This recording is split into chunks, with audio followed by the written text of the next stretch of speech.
Welcome. I'm going to demonstrate using the Easy Puller how to remove and replace your front engine bearing. I have my stripped down engine here, and to remove the front bearing I'm going to need the shorter of the two 3/16 cap screws and the collar and the bearing catcher, the front bearing catcher, and the rear bearing installer. So what I'm simply going to do is place the collar over the cap screw and insert this through the rear of the engine. I'm going to use the bearing catcher, place that face down, and then screw on the rear bearing installer.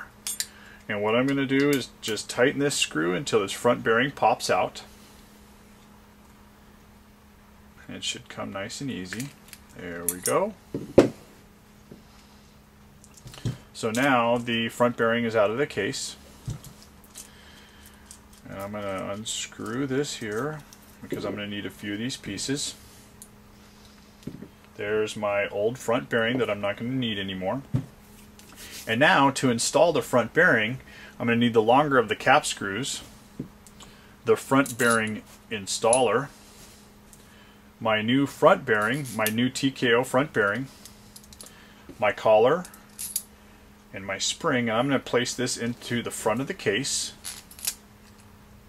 And then I'm going to take my rear bearing installer and place this in the rear of the case, and I'm going to thumb tighten this screw down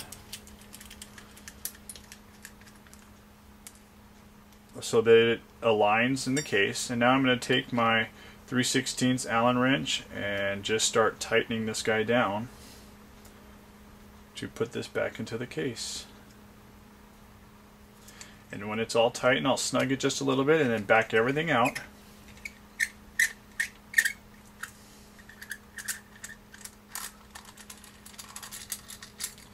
Until the collar, the spring, and the rear bearing installer come out of the back of the engine.